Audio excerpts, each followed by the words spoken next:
Grace and peace to you.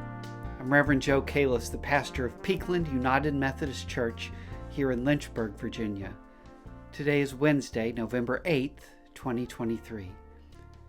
Peakland United Methodist Church is finishing up with this book, Being a United Methodist Christian, which explores our beliefs, our best practices, and our history as a United Methodist denomination. This week and next, we are talking about the 3 general rules of being a United Methodist. John Wesley created the 3 rules in 1743 when the Methodist movement was growing beyond the Holy Club that he had started at Oxford University. Small groups of Methodist men and women throughout England were gathering together each week to pray for one another, read Scripture together, and to hold one another accountable in their Christian discipleship.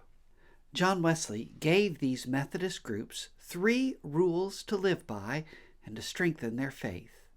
First, do no harm and avoid evil of every kind. Second, do good of every possible sort and as far as possible to all. Third, attend upon the ordinances of God.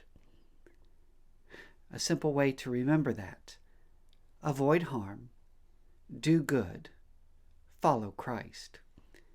John Wesley had specific ways that Methodists were to avoid harm, do good, and follow Christ. Wesley wrote, "Avoid harm like drunkenness, or buying or selling spirituous liquor or drinking it, unless in extreme necessity. Avoid harm with no fighting, quarreling, brawling, returning evil for evil, or the using of many words in buying or selling. No putting on gold or costly apparel. No softness or needless self-indulgence. My favorite is no uncharitable or unprofitable conversation, particularly no speaking evil of magistrates or of ministers."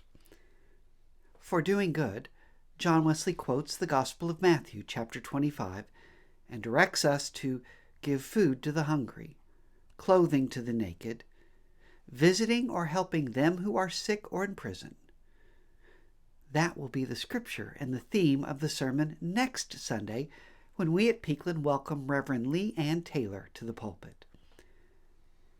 John Wesley also warned Methodists that they were to avoid the odious custom of avoiding good works unless our hearts be free to do it.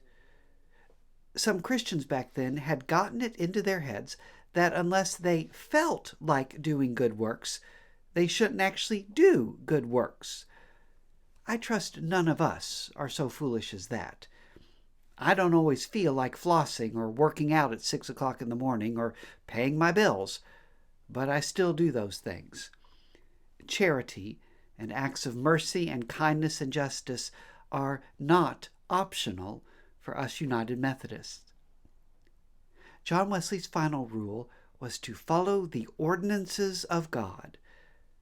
Ordinances, in this case, are the activities which God has ordered for us to draw us closer to God and closer to each other.